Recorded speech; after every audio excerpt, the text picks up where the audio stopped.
नमस्कार दोस्तों, PKU information में आपका स्वागत है। आज मैं आपके लिए लेकर आया हूँ PMEGP लोन की सारी विशेषताएं, सारे तरीके, किस प्रकार आप इसको ले सकते हैं, इसमें सिक्योरिटी की आवश्यकता है या नहीं है, सब्सिडी आपको कितनी मिलेगी, या यूँ कहें कि आज मैं आपको बताने में जा रहा हूँ कि 17,50,000 रुपये तक की सब्सिडी। जी हाँ, आपने बिल्कुल सही अमाउंट सुना है। 17,50,000 रुपये तक की सब्सिडी आप किस प्रकार ले सकते हैं, क्या क्या गाइडलाइंस हैं, क्या क्या तरीके हैं। तो शुरू करते हैं। शुरू करने से पहले आपसे मैं आग्रह करूंगा कि वीडियो को स्किप करके अगर आप देखेंगे तो इसमें बताई जाने वाली गाइडलाइंस छूट जाएंगी, क्योंकि मेरा नाम पवनेश कुमार और मैं कैनरा बैंक में प्रबंधक के पद पर कार्यरत हूँ। तो मैं आपको जो गाइडलाइंस बताने जा रहा हूँ वो बैंक की एक्चुअल गाइडलाइंस हैं।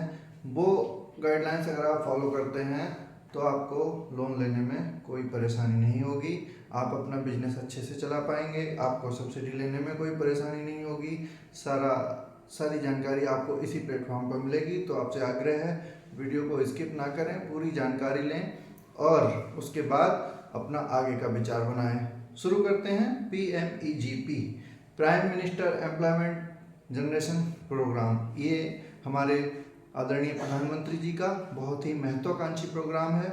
इस प्रोग्राम के जरिए लोगों को एम्प्लॉयमेंट दिया जाता है। इसमें जो उद्यमी हैं वो अपना रोजगार स्थापित कर सकते हैं, दूसरे लोगों के लिए इसमें आप एम्प्लॉयमेंट दे सकते हैं, खुद भी आप अपना स्वरोजगार कर सकते हैं। तो इस स्कीम के जरिए आपको नया रोजगार शुरू करने के लिए लोन दिया जाता है।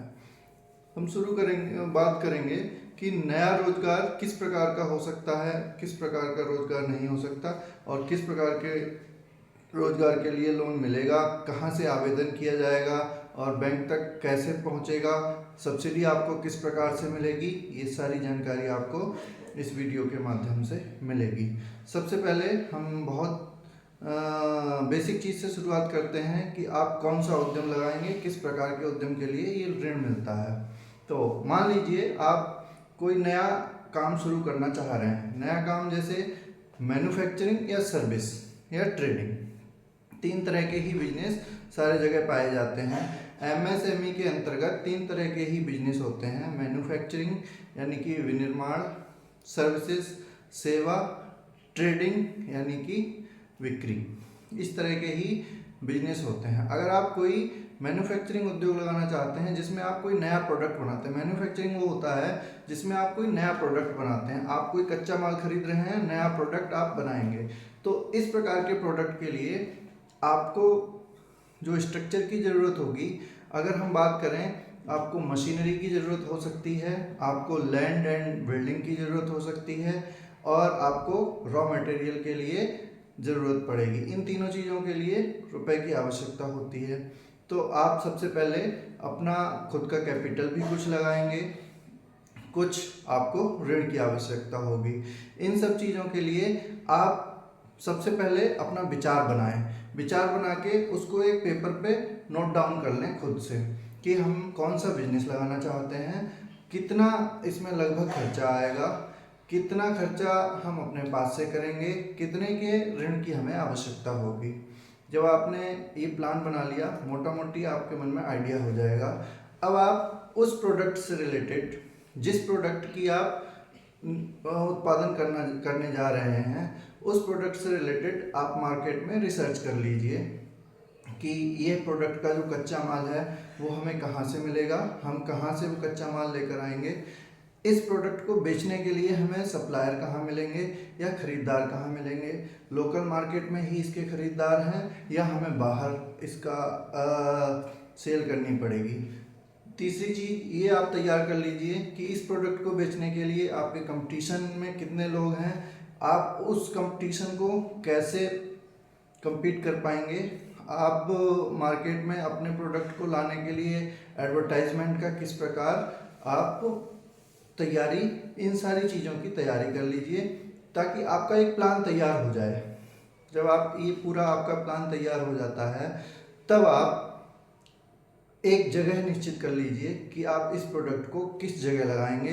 वह ऐसी जगह होनी चाहिए जो सारी चीज़ के लिए सुलभ हो, वहाँ इलेक्ट्रिसिटी की सुविधा हो। यदि आप प्रोडक्ट निर्माण के लिए इलेक्ट्रिसिटी की आवश्यकता है तो इलेक्ट्रिसिटी वहाँ होनी आवश्यक है। अगर प्रोडक्ट के लिए इलेक्ट्रिसिटी की आवश्यकता नहीं है तो उसकी ज़रूरत नहीं है। यदि वहाँ पानी की आवश्यकता है तो पानी की अवेलेबिलिटी होनी चाहिए। वहाँ बड़े वाहन, ट्रक, गाड़ियाँ जाने की आवश्यकता अगर पड़ती है कच्चा माल लाने के लिए और आपका निर्मित माल बेचने के लिए, तो वहाँ रोड की व्यवस्था अच्छी होनी चाहिए। ये देख लीजिए, वह जगह किसी रेसिडेंशियल जगह के अंदर नहीं होनी चाहिए, नहीं तो उसमें जो परमिशन लेनी पड़ती है हमें लोकल अथॉरिटी से, उसके लिए परमिशन मिलने में आपको दिक्कत हो सकती है। ये चीज़ तो हो गई प्लान बनाने की। अब जब आपका प्लान तैयार हो जाएगा तो इसको हम एक प्रोजेक्ट बोलते हैं। जब प्रोजेक्ट का आपका कच्चा प्लान तैयार है, कच्ची प्रोजेक्ट तैयार है, फिर आप इसको एक किसी वेल क्वालिफाइड सीए, वकील या कोई और प्रोफेशनल से आप अपनी प्रोजेक्ट रिपोर्ट एक तैयार कर लें। उस प्रोजेक्ट रिपोर्ट में आपकी मशीनरी अगर लगती है तो मशीनरी की कितने की आवश्यकता होगी, कितना आपका वर्किंग कैपिटल की आवश्यकता होगी, इस चीज़ का मोटा खाका आपके पास अब तैयार हो जाएगा। आपके कंपटीटर कौन है इसका खाका तैयार हो जाएगा। आप कैसे सप्लाई करेंगे, अर्निंग इससे कैसे आएगी, इस सब चीज़ का आपका एक रिपोर्ट तैयार हो जाएगी। आपके पास एक आइडिया हो जाएगा। उसको सही से स्टडी कर लीजिए। स्टडी करने के बाद आपसे अगर कोई पूछेगा तो आप उसको बता भी पाएंगे। अब बात आती है कि इसका हम अप्लाई कैसे करें। आपको अपने ज़िले के DIC, डिस्ट्रिक्ट इंडस्ट्रियल सेंटर या रोजगार केंद्र में जाना होगा। वहाँ पर आप KVIC और KVIB दो संस्थाएं हैं, khadi industry, khadi and village industries, और ये संस्थाएं इसमें आपका एप्लीकेशन करवाती हैं। आपके डिस्ट्रिक्ट में इसके ऑफिसेस होते हैं, आप वहाँ पर जाकर इसमें अप्लाई करवा सकते हैं। आपका जिस बैंक में खाता है ये एप्लीकेशन आप वहाँ पर मूव कर जाएगी और आप बैंक में जाकर संपर्क करेंगे तो आपकी एप्लीकेशन वहाँ शो करेगी।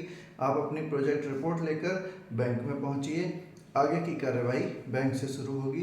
बैंक की कार्यवाही बताने के लिए हम अगली वीडियो बनाएंगे, नेक्स्ट वीडियो बनाएंगे। आप कमेंट बॉक्स में डाल दें, आपको अगर कोई क्वेरी की ज़रूरत पड़े तो हम उसके लिए अलग से वीडियो बना देंगे। लेकिन अभी बात पूरी नहीं हुई है। इस वीडियो में आगे अभी रह गया है कि कितनी सब्सिडी किसको मिलेगी, कितनी सब्सिडी आपको मिलेगी, कैसे सब्सिडी लेनी है। तो इसके बारे में जब हम बात करें तो जब आपकी फ़ाइल बैंक में पहुंच जाएगी, उस फाइल को पास होने के बाद, उस फाइल के पूरा होने के बाद आपका लोन सेंक्शन जब हो जाता है तो लोन सेंक्शन लेटर लेकर जाके आपके लिए 7 दिनों की एक ट्रेनिंग पूरी करनी पड़ेगी। उस ट्रेनिंग को जब आप पूरा कर लेते हैं तब आपका लोन डिसबर्स हो जाता है और आपका काम मान लीजिए सेटअप होने लग जाता है। जब वो sanction letter online bank subsidy को क्लेम करती है, पोर्टल KVIC का जो पोर्टल है उससे बैंक सब्सिडी को क्लेम कर लेती है और सब्सिडी बैंक में आ जाती है। अब बात करते हैं कि सब्सिडी किसको और कितनी मिलेगी। सब्सिडी अगर आप अर्बन क्षेत्र में रहते हैं और जनरल कैटेगरी से हैं तो 25% ऑफ प्रोजेक्ट कॉस्ट सब्सिडी मिलती है। 25% प्रोजेक्ट कॉस्ट का मतलब हुआ अगर आपका प्रोजेक्ट 10 लाख का है तो आपको 2.5 लाख रुपए की बैकएंड सब्सिडी मिलती है। अगर आपका प्रोजेक्ट 20 लाख का है तो 5 लाख की सब्सिडी मिलती है। मैक्सिमम इसमें आप 50 लाख रुपए तक का प्रोजेक्ट लगा सकते हैं। प्रोजेक्ट तो आप कितना भी बड़ा लगा सकते हैं, लेकिन जो PMEGP के अंतर्गत मान्य है वो मैक्सिमम 50 लाख है। अर्थात अगर आप जनरल कैटेगरी से हैं, अर्बन कैटेगरी में हैं, अर्बन एरिया में हैं, तब आपको मैक्सिमम 12.5 लाख रुपए की सब्सिडी मिल सकती है। वहीं SC ST लोगों के लिए और रूरल क्षेत्र के लोगों के लिए ये सब्सिडी बढ़कर 35% हो जाती है। अर्थात अगर वो 50 लाख तक का प्रोजेक्ट लगाते हैं तो 17.5 लाख रुपए की, जी हाँ 17.5 लाख रुपए की सब्सिडी वह ले सकते हैं। और ये बैकएंड सब्सिडी होती है आपके प्रोजेक्ट को पूरा करने के बाद ये सब्सिडी आपके बैंक के लिए दी जाती है।